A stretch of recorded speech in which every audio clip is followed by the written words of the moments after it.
So I've got real pleasure to present Helen. So Helen is my colleague from UK CLL Forum. She's senior lecturer at University of Birmingham. And as you may obviously know, Helen has got a specialist interest in secondary immunodeficiency. And she's been pivotal working the vaccine response during COVID. Helen also runs medical education, and you probably been listening to her blood education podcast. So over to you, Helen. And yeah, I'm really eager to hear more about infection risk in CLL. So I'm going to talk about immunosuppression and the risk of infection in CLL. So the objectives of this, I've thought I cover a bit on the burden of disease and then a bit on the actual mechanisms behind immunosuppression that we see in CLL, prevention management and management of infection itself. So immune deficiency, it's said that if you look at patients at diagnosis, you can find some degree of immunodeficiency in around a quarter of patients. And there's some nice data that came out of Denmark that was a registry study of anybody who was newly diagnosed with CLL between 2008 and 2016.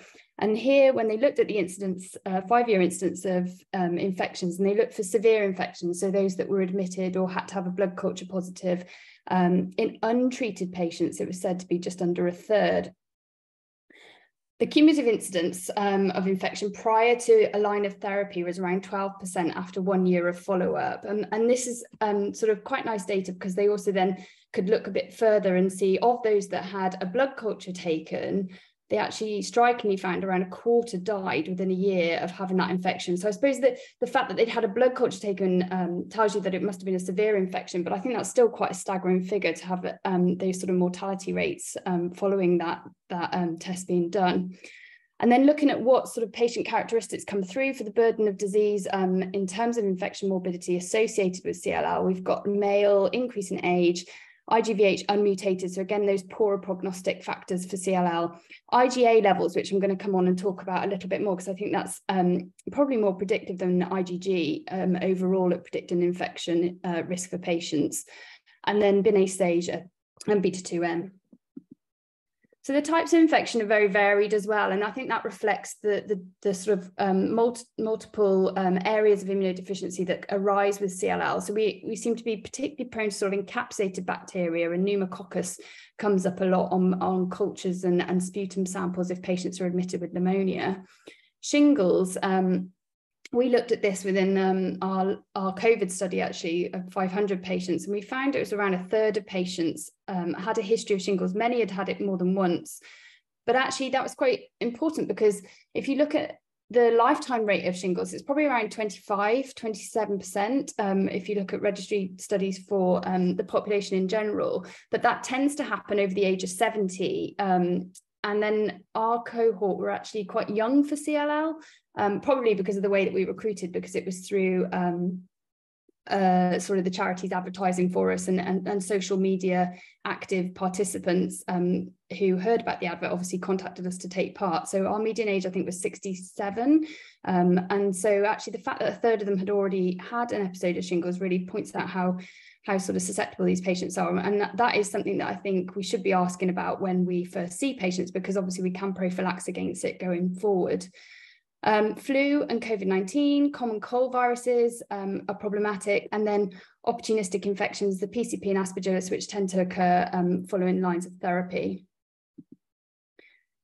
So I've alluded that it's multifactorial, and it pretty much whichever line of your immune system you look at, you can find sort of immunosuppressive features within it. So I thought we'd just go on a little bit more now and split these up. So we've got the hypergammaglobulinemia, so low serum immunoglobulins, T-cell dysfunction, microenvironmental changes that add to the immunosuppressive picture, get immune cytopenias, which Adrian's going to talk about a bit more shortly, and then the CLL therapies themselves obviously take a hit on patient immunity too. So hypergammaglobulinemia, Terry Hamlin did a lot of work on this, and up to 85% of patients develop some degree of hypogammaglobulinemia during the course of their disease. Now, it's often present at diagnosis, but mild at that point, and it progresses over the time. And actually, our stage A watch and wait patients, what we're actually doing while we're just following up is actually watching their immune system really decline over time. All subclasses can be affected. And IgG is the one that historically everybody always refers to looking at for sort of overall for immunoglobulins and thinking about infection risk. But actually, there's lots of analysis now where on multivariable analysis, it's the IgA levels that seem to be more predictive of infection morbidity.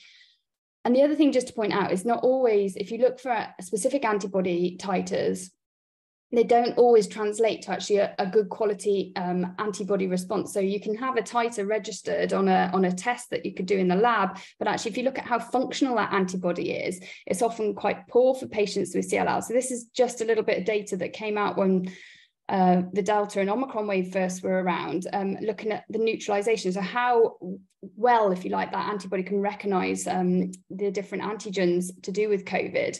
And you can see if you compare with your healthy donors on the left-hand side here, they were fairly comparable for Wuhan by the time they'd had 3 vaccines, but big difference between Delta in terms of how well they could handle the virus there. So although the antibody titers weren't too far off, being similar to health, their actual ability to recognize different variants really didn't come up trumps there.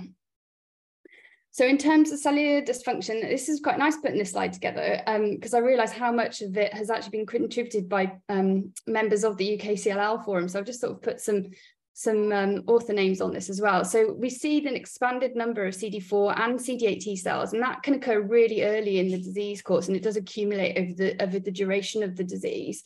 And then you get this inversion of 4:8 ratio, and this was work that came out of Chris Pepper's lab.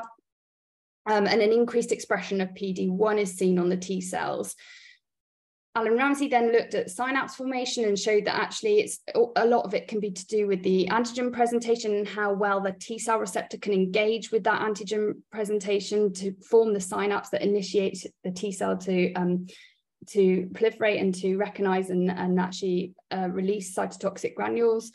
And then pseudo-exhausted T cells, John Rich's paper showed that actually, although they've got all these inhibitory markers on them, actually, if you take them out of the environment, the microenvironment, the immunosuppressive microenvironment, and you present antigen to them in an effective manner, then actually they do still retain their cytotoxicity. So they're there, these T cells, and they're able to work if they're put into the right context. But actually, the whole picture with the CLL is disease and the microenvironment is that it's sort of dampening and their ability to be able to respond to antigen when they see it.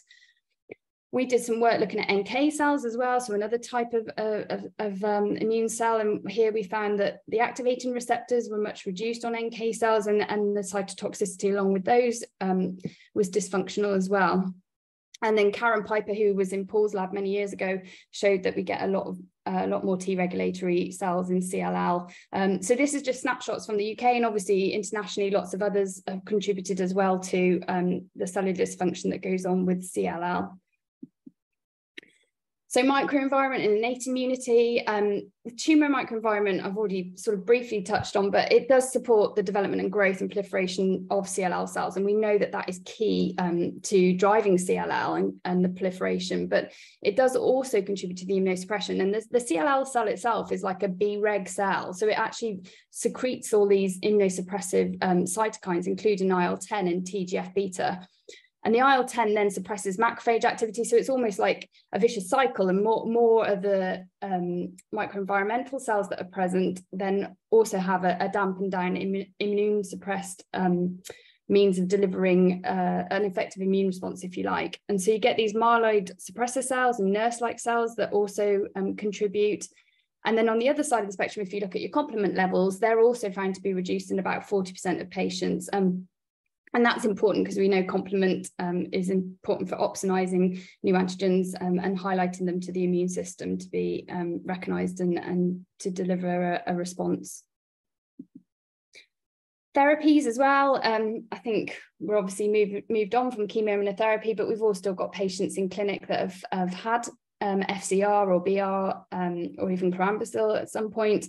And we know, obviously, at the time of infection, at time of treatment, there was a high infection risk with these therapies, but actually many patients can have a long-term myeloid and T-cell deficiency associated with that, with those lines of therapy. And obviously there were also readouts for autoimmunity and secondary malignancies, which I haven't touched on much in this talk, but obviously the immunity, the immune dysfunction that we see in CLL also goes along hand in hand with the increase in secondary malignancies that we know is associated with the diagnosis of CLL.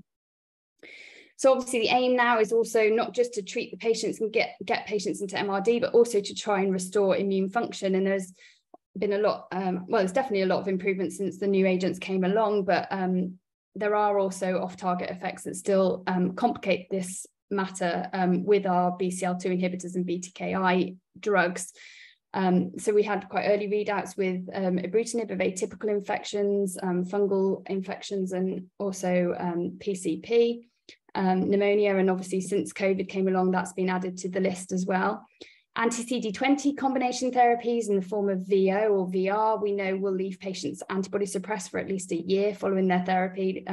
Slight varies between rituximab and obinutuzumab, so the immune reversal is a bit quicker with rituximab than it is with the more potent obinutuzumab.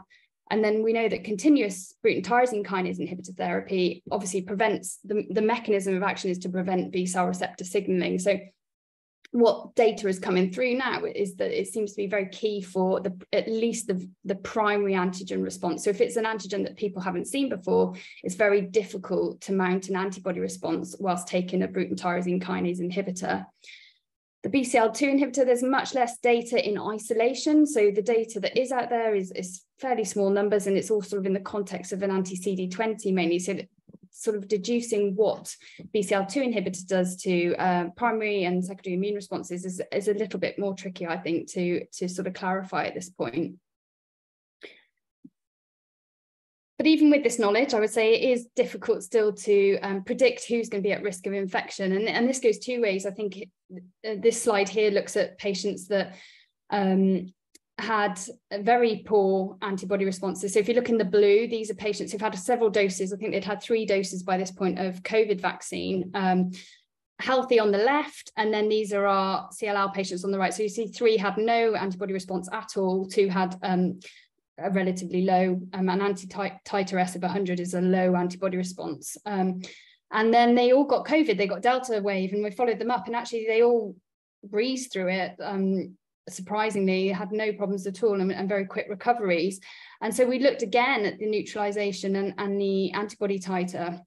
And this is after they've recovered from their COVID. And you can see they still had no antibody responses, 3 of them, and 2 of them, one actually managed to get a very good antibody response after, but even this patient here still didn't mount a particularly great one. And when we looked at the neutralization, we also saw that they couldn't recognize functionally the viruses either when we did a live virus assay. So it's interesting that these patients obviously, on paper, you would think perhaps would do very badly with these type of infections, but we're actually not handling it all too bad at all. So how can we prevent patients, deteriorating if we get infection? And I think we have a duty to discuss with all patients at diagnosis the potential risk. And I think we go further and try and attempt those that are particularly high risk to keep an eye on and to ensure that they really do know who to contact if they feel unwell, and have a 24-hour card if we're very anxious about being on high alert, and liaising with the GPs as well, and making sure that they're all aware. Vaccination and boosters for all, which I'll come on and talk about in a minute. The use of prophylactic antibiotics and antifungals, and I should have put antivirals there as well, because I think shingles is one thing that we can, particularly, patients had a recent history of shingles. It's worth considering putting them on antivirals, I think, to prophylax for a future recurrent event, because we do know in patients with CLL, it happens more than once quite frequently. Immunoglobulin replacement therapy, which I'll talk about, and then I'm just going to touch very quickly on monoclonal antibodies.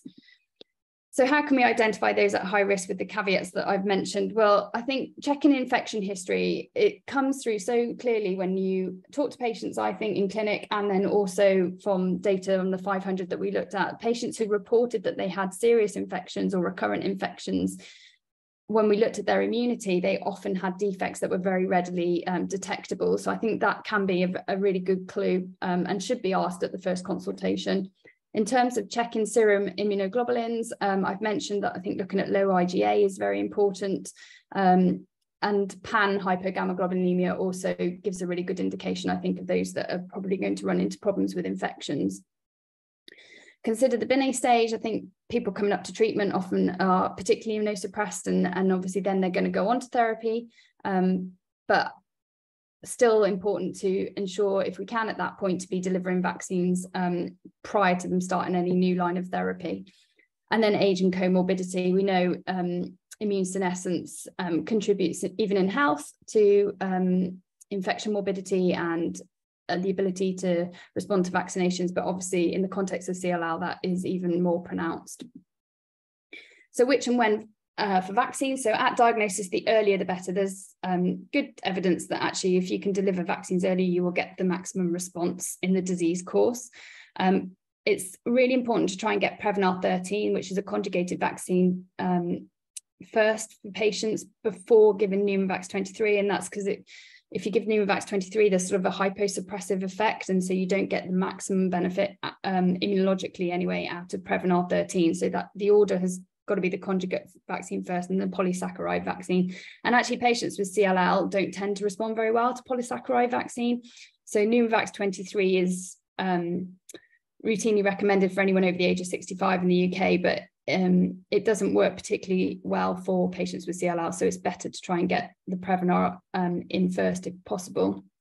We've had it where many patients have had the Pneumovax 23 and then got diagnosed with CLL, and so generally we say to wait 6 months there before delivering Prevnar 13 and then start again, and so give the Pneumovax 23 again 2 months afterwards.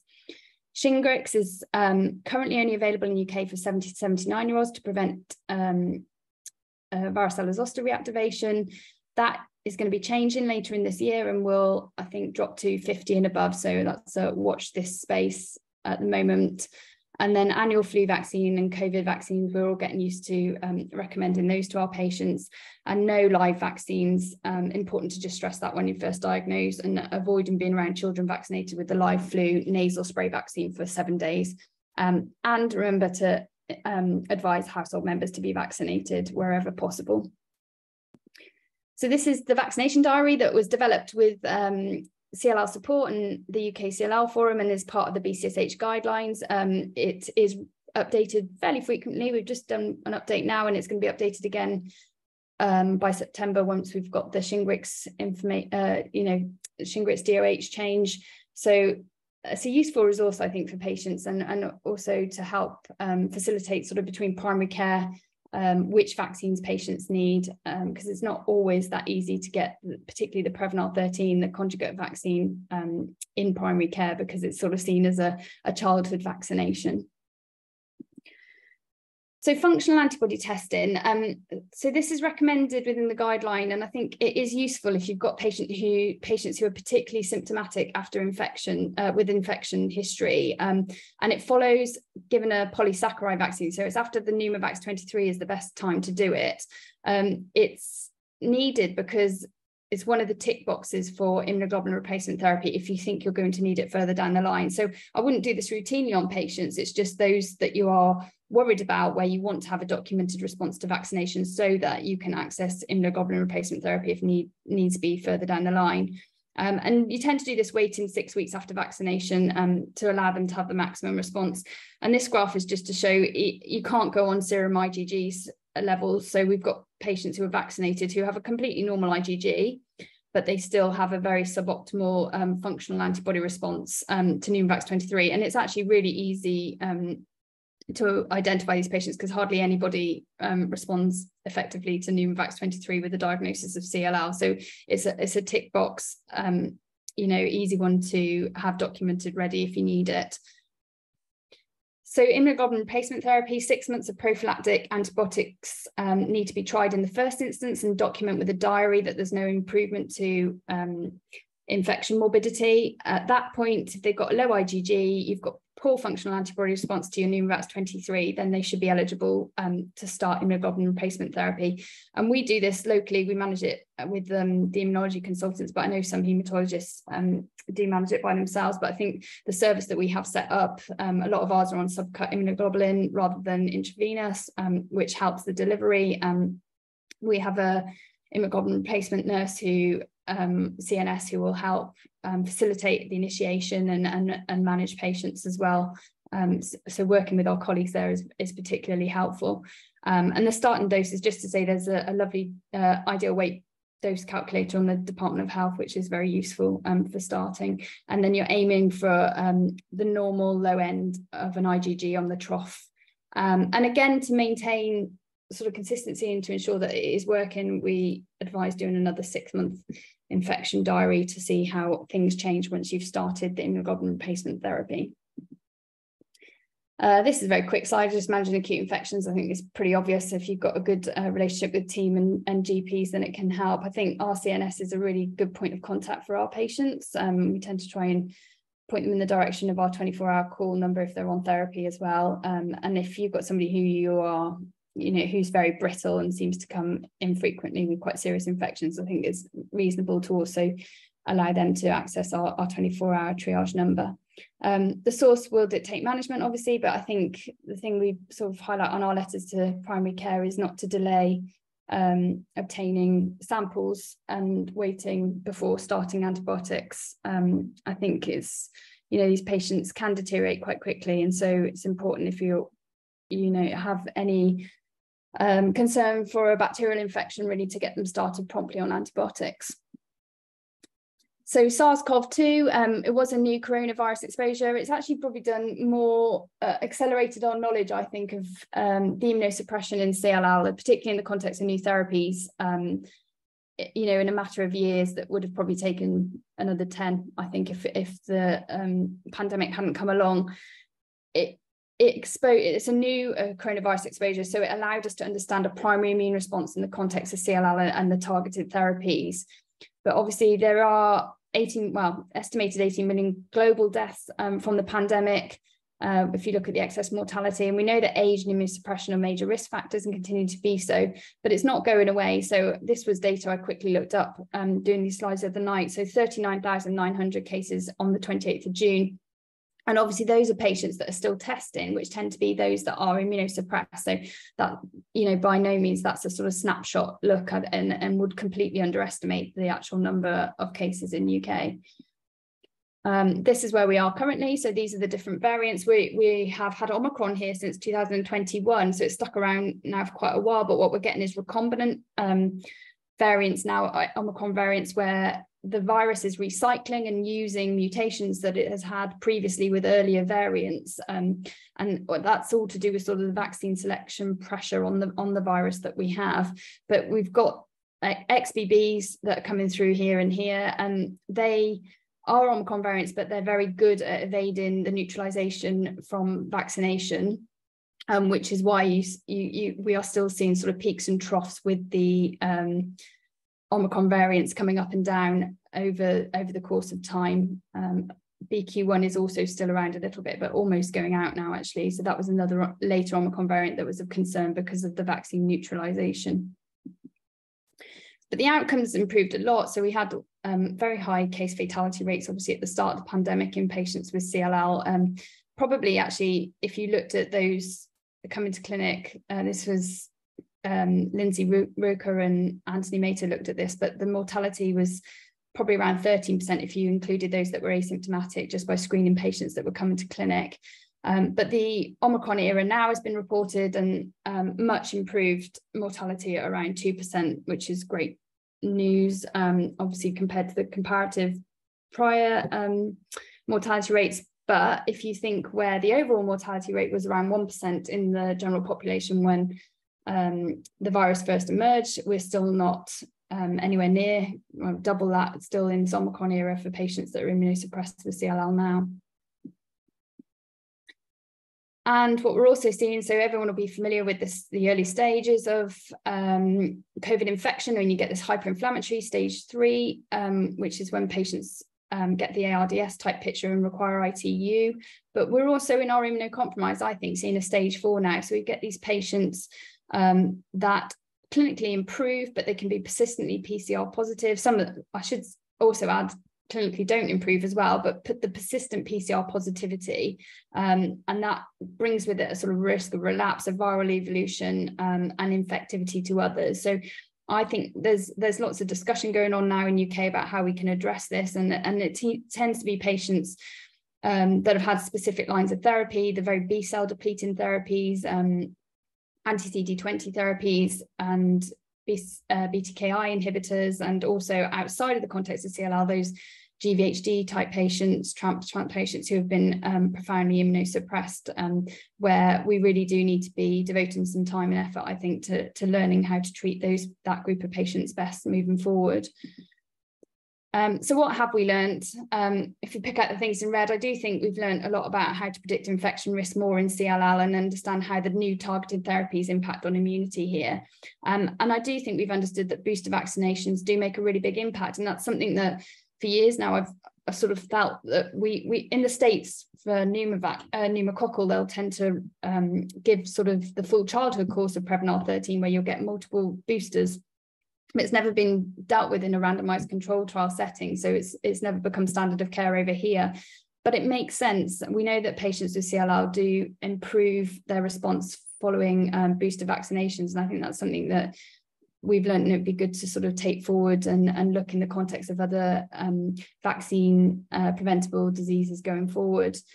And this is just to point out that those patients with natural infection, you can't rely on testing to prove that they've had infection either. So if we look in health for COVID, we would expect to see about 98-99% of patients will become nucleocapsid positive antibody response to show that they've had natural exposure to COVID-19. But if you actually look in CLL patients, it's only about 2/3 of them that will have that response. And so again, that reflects the sort of hypogammaglobulinemia and the failure to develop antibody responses, even in those that recover from CLL, from COVID-19, sorry. So vaccination, this is where we're up to. We've got a third primary dose that's given at least 8 weeks after second dose. I think there's hardly anyone that would come into that category now unless they've never been vaccinated because they just didn't want to be vaccinated and now they've had a change of heart. And the other time where it comes up are those that have had CAR T therapy or allogeneic transplant, where you're treating them like a new naive patient again and starting from scratch. We're now up to the 7th dose of vaccine. The past 2 years we've had a spring dose, and I suspect that will carry on. So we'll end up 6 monthly vaccinating patients against COVID-19, but obviously we await Department of Health guidance on that. Just to point out, the spring booster dose is completed now. You cannot get a vaccine in the UK now until the autumn. Bivalent vaccines, in September we saw the first of the bivalent vaccines. So this is a move away from the original ancestral Wuhan strains that were in the vaccines to try and incorporate the later Omicron variants. And so in September we had the first Omicron variant sequence added to the vaccines, so that's the BA.1. And then now more recently with the spring, we've had a later Omicron variant, which is the BA.4/5 added to that bivalent vaccine. And interestingly as well, we're not quite sure of the rationale, but we've also had the Sanofi vaccine available in the spring booster campaign that's just closed. And that's actually a beta variant, which was from the South African first report. So that was the second sort of variant that emerged with COVID. So that was another potential that patients may have just been given, and then household members, as I've already mentioned. And this is where we're up to. So it doesn't matter, I don't think now, how many doses of patients get in terms of whether they're going to show an antibody response or not. We get a plateau. After the 4th dose, it seems to sort of stick at around 80%. So 20%, if you like, remain refractory to developing an antibody response despite multiple doses of vaccine. But what we do see is an improvement in the antibody titer. So every time you get a booster, the antibody response goes up, and that 2-fold increase in booster is really important because we know that the higher the titer, you generally neutralize better. So the functional response to the antibody that's produced is generally better the higher the titer, and it can deal with the virus better. And then you naturally just get wane in between each dose. And so that's why they've ended up recommending the vaccines to be every 6 months now. In terms of the determinants response, this has changed actually over the course as we've been following patients through. Smaller numbers on this subset, because we looked at 100 local from the last bivalent vaccine round.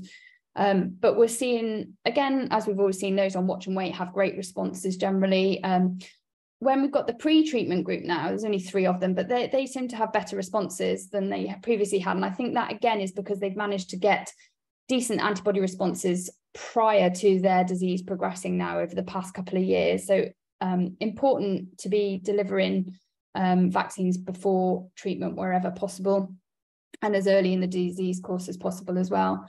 And then the group that still struggle, I think, are those that are on the Bruton tyrosine kinase inhibitor, and I'll go on to talk about that just shortly. So 70% of the non-responders were actually taking a BTKI when we looked. And this was really interesting. So wasn't expecting this, but actually there were 11 patients that were totally pan hypogamma, so low IgG A and M, and actually 90% of those have got quite decent antibody responses now, which is surprising, and I can't quite explain it, but it's just an interesting observation that we've seen.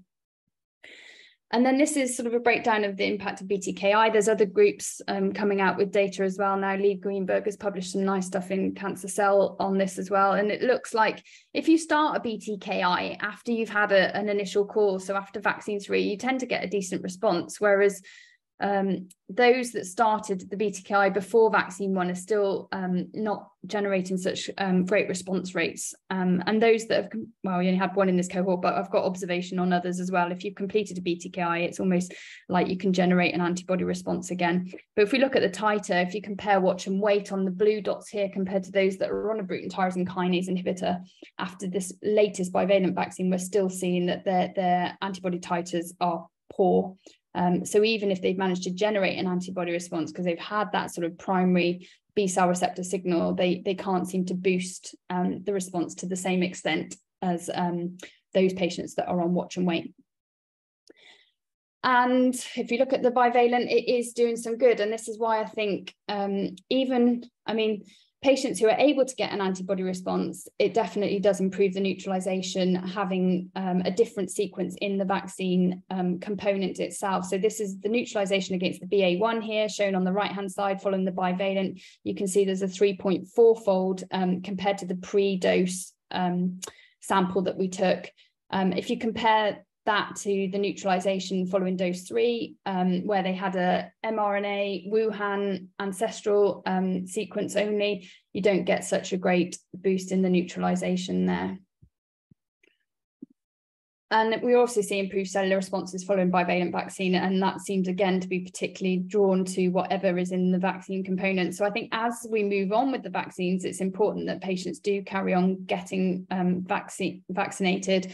And I think this is also something to point out to patients who feel a bit demoralized because they haven't managed to generate an antibody response, but actually the cellular immune system is really important for keeping patients out of hospital, I think, and that even if they catch the virus because they haven't got the ability to neutralize it particularly well, the cellular immune component can make a big difference. So important there to recommend the vaccines from that perspective as well.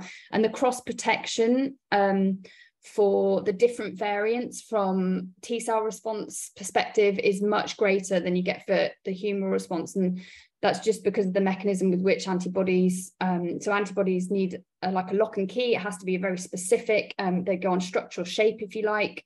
So you only need one small mutation for an antibody for that antibody to no longer recognize and be able to neutralize. Whereas T cells, your antigens that you've got get chopped up in lots of different places and presented to your T cells, and you'll have lots of different T cell receptors that can recognize the different places where it's chopped up. And so you've got a much greater cross protection between those variants of concern there. So another reason to sort of promote getting a further vaccine, I would say. A little bit quickly on prophylaxis, because there's not too much to say here. Obviously we had Evershell, but unfortunately by the time it actually got round to any nice recommendation, it had the boat had sailed, and we are left now without any prophylaxis, and we're awaiting Evershell 2, which is likely to read out later in this year, and hopefully we should get prompt NICE reviewal and appraisal at that point, because I think one of the plus sides of what's happened is that they've recognised that actually for immunocompromised patients it's been far too slow in terms of getting to NICE appraisal. And so there's now a plan to have the CRIT working on board, I think, to look at the neutralizations readily as new prophylaxis medications come available against the variants that are circulating in the population. So that's a really good plus, I think, going forward, and hopefully will benefit patients once we do get new drugs that are licensed in that context of prophylaxis. This is a study that's going on. This is Protect V, which is looking at prophylaxis. So it's using sotrovimab, which we know still has efficacy against the latest variants of concern and can be used in a treatment setting if you get positive testing for COVID-19. But this is looking in a prophylaxis setting, and it's a high dose. So we're given 2 grams and it's randomized 1-to-1 with placebo. And I'm not entirely sure when that's going to read out. I was trying to find out before speaking today, but I'm hopeful again that we might get some preliminary data later in the year on that.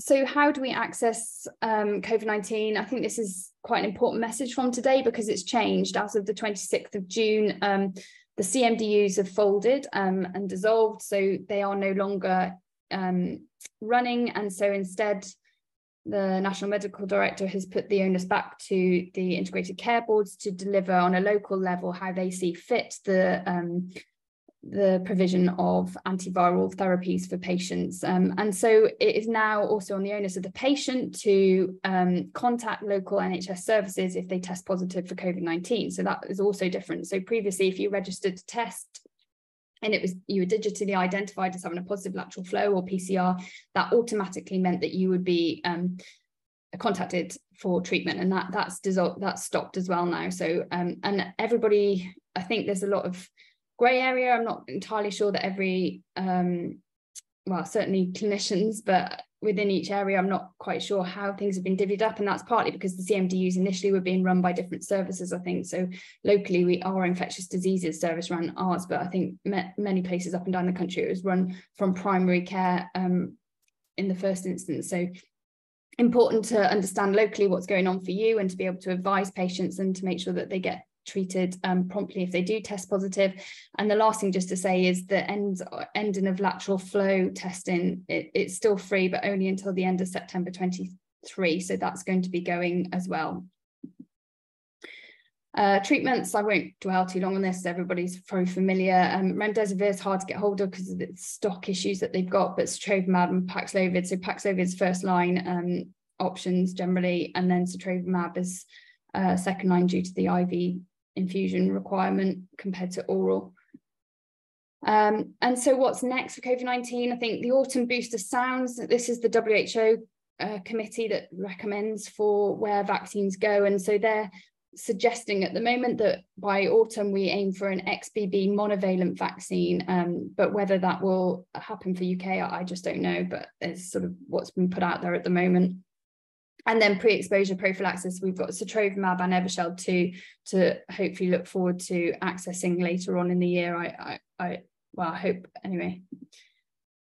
So this is a study that I'm running just to sort of highlight what we're doing for patients who are taking a BTKI drug. So we don't know whether pausing the drug for 3 weeks would help improve antibody responses. And so we're randomizing patients 50-50 to either pause for 3 weeks or continue on the drug like normal. And so they pause for 7 days and then they get the vaccine on day 7 and then they stay off for another 2 weeks. And that's to allow some time for the antibody response to generate before going back on therapy.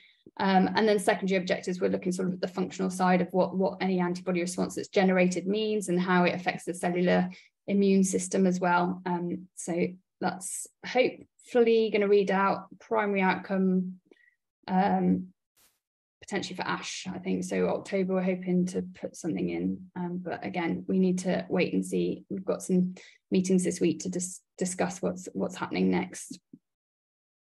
So this is my summary slide. So discussion of the risk of infection should occur at diagnosis. Conjugate vaccines first for pneumococcus and no live vaccines.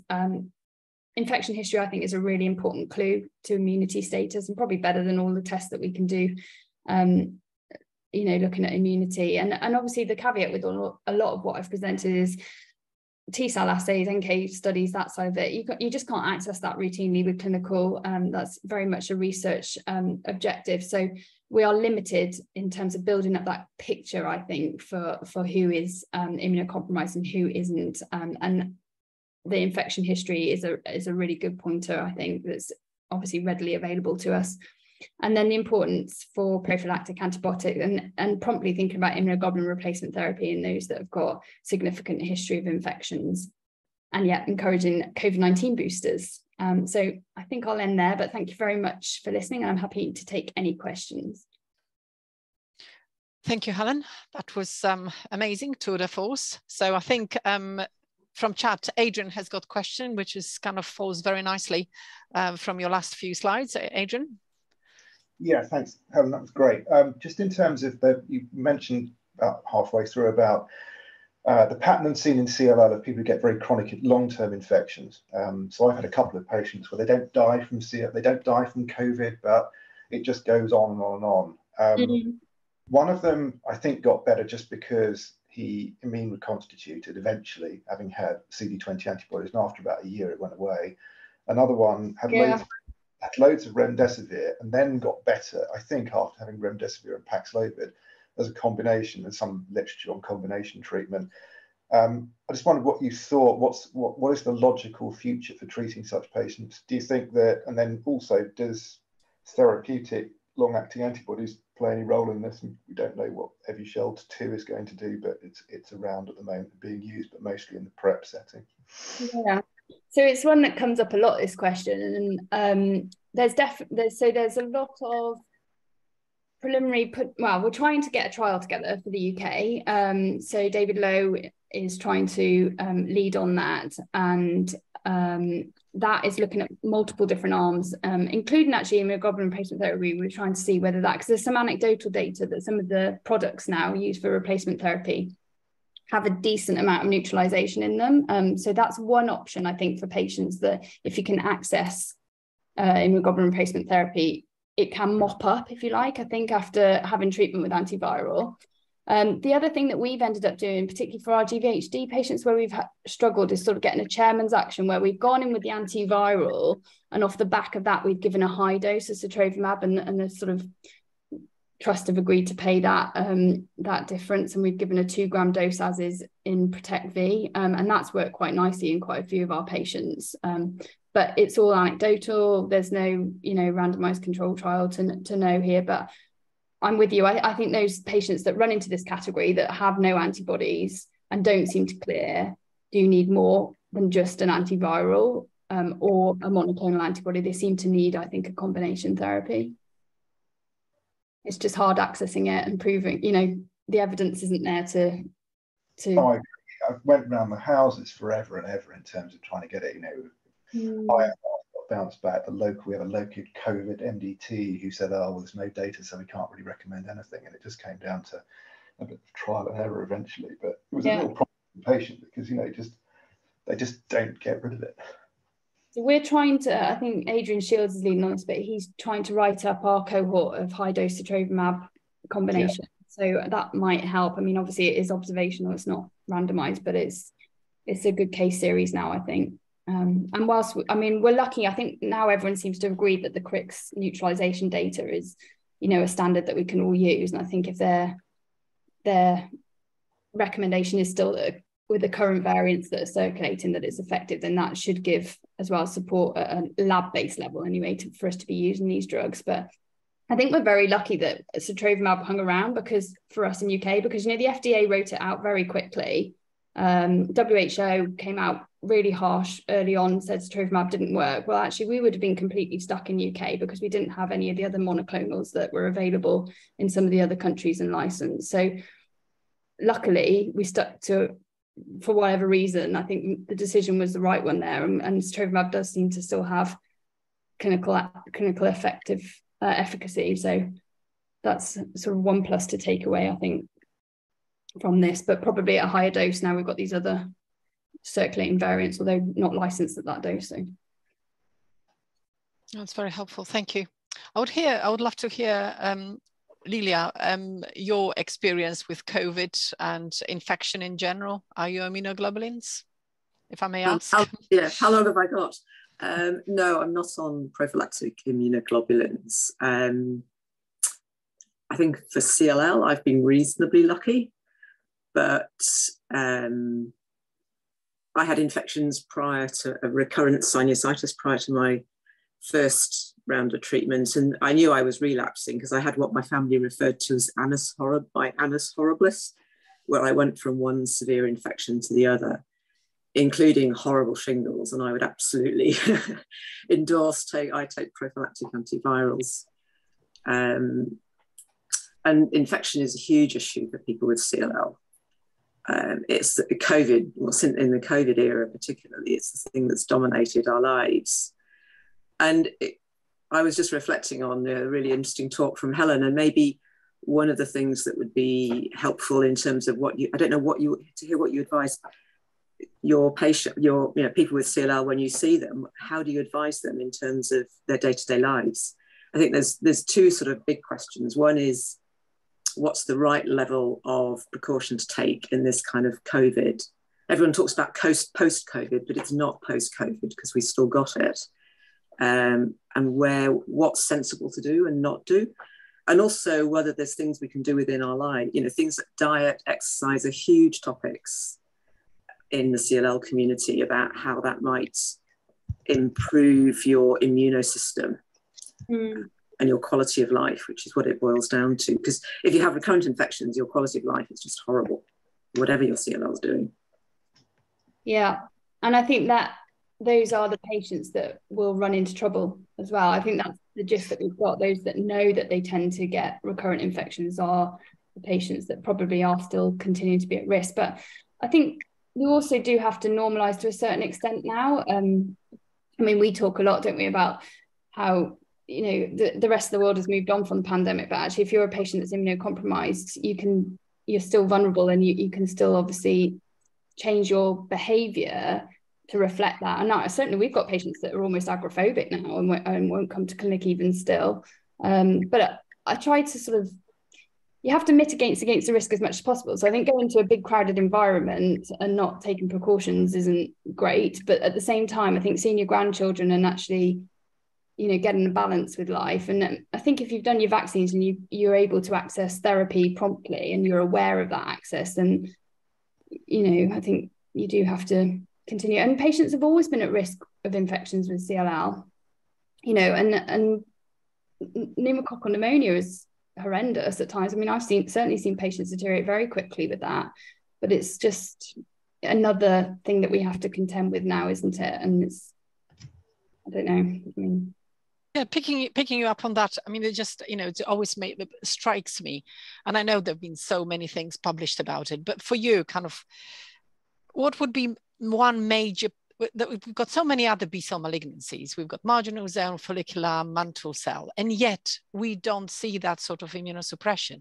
What's so special about CLL that just knocks those immunoglobulins? Well, what does it knock? Now you obviously showed some in the beginning, but what's kind of the basis which knock it off with the B-cell? Well, it is totally multifactorial. It's not just one, but you do have this sort of, I think it all starts with the B-reg type phenotype of the CLL, then the suppressive microenvironment. I think that's got so much to do with it. And nobody really knows why. You can get patients with very small CLL clones that can actually have quite profound hypergammaglobulinemia, and nobody really knows why you get that. Like, what is it the plasma cells in the bone marrow being wiped? It's not well studied, and it's not known. But I think, going back to Lilia's thing, I think when we're newly diagnosing patients, particularly stage A watch and wait patients, we can be very flippant and sort of say, oh no, you're not, particularly if we know they're mutated, you're not going to need any treatment, or probably in your lifetime, 2/3 of you won't need treatment. But actually, it's really important on the infection morbidity side to really stress that, I think, in that first initial clinic visit, because that is something that probably they will come across at some point, and to be aware that actually they might not deal with infections like they used to or like other people might. And so to be vigilant and access, GP or consultant contact at that point, I would say. The other thing is skin cancers. I didn't touch on it, but that goes along with the immunosuppression, and actually counselling patients to make sure that they're aware of sun exposure and sun cream, I think, is another important thing in that first visit to really point out to patients. Yeah. And you talked about functional antibodies. Would you do now the COVID response to the antibodies on top of the pneumococcal responses? So you kind of to assess, because people ask me, what's my level of immunity? Have I improved now? So how do you answer those questions? So functional antibodies really for COVID is doing neutralization, which is not readily available. It's very time consuming, it's expensive, it's not available clinically. Every lab has a slightly different assay, which is why this decision for NICE to go with sort of CRIC and have a sort of standardized platform for making big decisions for the country in terms of what's going on. So that's not an option. But looking at antibody response, will tell you whether they can generate an antibody response for sure. It doesn't help in terms of latest variant though. So what we're seeing now, which is actually, going forward for the study, one of the reasons why we need to really think carefully, because the antibody responses that are available that you would test clinically are the platforms generally used at Roche and Abbott in the hospital labs. They are based on ancestral Wuhan. And so they'll give you an indication if you had an early exposure or if you've had a good response to previous vaccines, but they're not going to be able to tell you going forward, if we're moving to just monovalent vaccines, what the antibody titer is directed to XBB or whatever else comes in the vaccines next. So I think that's another thing to sort of bear in mind going forward. But we still don't routinely test our patients for their antibody responses. All the data I've got is just from the research side of things. Yeah. So in clinic, when would you do functional antibodies? So functional antibodies, our assay looks at the 13, I'm trying to remember now, 13 pneumococcal subtypes, but we've also got tetanus and meningococcal in there as well. And I use it when I've got a patient that I know has got a history of recurrent infections or serious infections, and when I think that they're going to need antibiotic prophylaxis or immunoglobulin replacement therapy, because I just think it's an easy thing to check, it's an easy thing to have documented, and then I don't have to worry further down the line. I don't do it routinely though on everybody. It's only patients that I'm concerned about. Okay, that's really useful. There is a question in the chat about immunoglobulins. So lately in some parts of East England, been quite a struggle to get immunoglobulins. Long delay goes through regional panel. Any ideas why is that happening? Yeah, so it is obviously regional this, but I think it will change going forward because NHSBT have got their product coming out next year. So some of it is to do with the availability of immunoglobulin replacement therapy. So I think I'm going to get quoted on this now, but I think previously we've obviously imported because of all of the CJD concern. And so there's a set price on a lot of these immunoglobulin replacement therapies, and they're available internationally. And so it's what we were prepared to pay and how much then came into the country. So finite resource, which hopefully NHSBT addressing it will help with that side of things. And then I think it depends on the committee and individual members probably about what is agreed to be responsible. I mean, there are quite clear Green Book guidelines on who should be eligible for immunoglobulin replacement therapy. And I think a lot of the time it's ticking those boxes, and then, actually you really haven't got a leg, they haven't got a leg to stand on if you sort of put the case forward and they do decline it. But I think probably it's how frequently the committees meet and who's on them and that side of it all. And you try to get your patients more on a subcut rather than IV preparations? Yeah, so there's quite a few pluses to subcut, I think. So A, it's obviously a lot more convenient. B, you don't get peaks and troughs like you do with IV. And there's some suggestion that actually it sort of lasts throughout the month better as well, and less reactions as well. So there's lots of pluses, I think, for subcut, and patients generally prefer it as well. Yeah. No day unit time. Nick? Yes, I was going to say that there was some data at EHA about some trials comparing subcut and IV immunoglobulins in CLL patients and in low-grade B-cell lymphoma malignancy patients, really. And the data for subcut IG is much better in terms of preventing infections and long-term. So I think it's the first time I've seen a randomized study like that, and they're coming. The companies are taking up an interest in this, and I think is very well demonstrated now. I think from my point of view that the subcut is much better, and we should try to well as much as we can to encourage our patients to do that. It's also obviously not everyone is up to it because it's self-administration, etc. But something to make the point, I think, for the audience is very interesting. I don't know what the NHSBT product is. I don't know if anyone else knows if it's going to be IV or subcut, but that's sort of an interesting point to think about, isn't it? And changing slightly tack on Shingrix. So obviously, hopefully in September, we'll be able to offer for 55 and overs. But as we identified on our recent email exchange, the over 80s will be a problem. So how should we address that hot potato?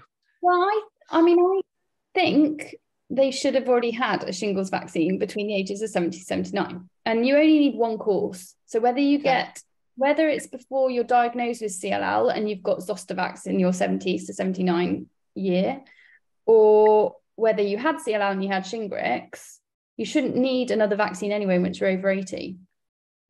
So I don't think that will be an issue. Okay, yes. I think it's the under 55s that worry me, but I suppose with, the demographic of CLL, we're rare, but it is something that, we do see young patients with CLL that can get shingles. So ideally, you'd want to be able to give that to everyone. The government, the reason they went for 70 to 79 is that's sort of the peak age where you get the morbidities in across the population with zoster. So it's sort of a health economic driven decision, which I think GSK have really gone for in terms of the immunocompromised to get it agreed at a 50. I thought it's 50, not 55, but maybe I could be quoting that wrong there. But that's why they've now agreed to drop it down, I think, but obviously yet to be announced by DOH, but it sounds like it's coming, which is a good thing. Yeah, no, that's really excellent. Moving on to the vaccine, sort of COVID vaccine. So obviously, do you think, kind of moving on to the future, are we going to stick with mRNA vaccines? So there will be or maybe a mixture of protein and mRNA vaccines? Yeah, that's a good question. I think mRNA vaccines will continue now because they're so quick to generate. If you've got later variants as it moves on, it's quick for them to sequence and then generate a new mRNA vaccine. I think the whole monovalent, bivalent, trivalent is quite interesting. I'm not sure, because of the sort of evidence that the selection pressure from the population level at immunization does influence what's happening now with the virus, and because they're recirculating the mutations rather than generating de novo mutations, you wonder whether actually having a broader sort of combination vaccine may be better. But obviously WHO have decided, or are recommending, I think, for monovalent. So yeah. So sorry. No. So do you think we've got sort of situation more sort of flu-like system when obviously there is a prediction model sort of every 6 months or however they're happening? I think that's what will happen. I mean, I suppose COVID doesn't fit in our seasonal flu-like periods, and that's partly, I think when COVID first came, everyone thought it would be very seasonal, but it's just not, is it? And as new variants come, they just take over whatever time of the year. But I'm surprised we're not going more like a flu type thing where you've got a quadrivalent or, multiple epitopes that you think would be potentially in circulation, but don't know. Yeah.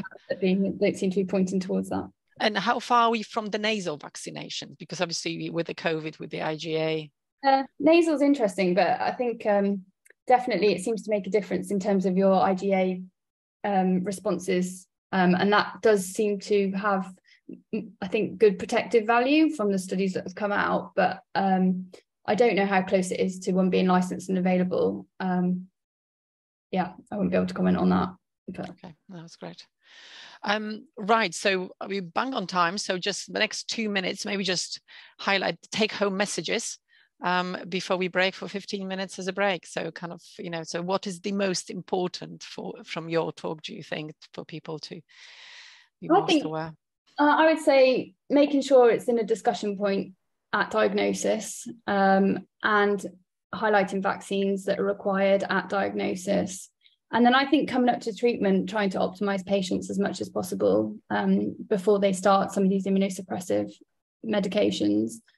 And then considering who needs prophylaxis upfront from a good clinical history and making time to make sure that's been documented. That's great. Fantastic. Okay, super. So thank you very much all. So let's have a break for 15.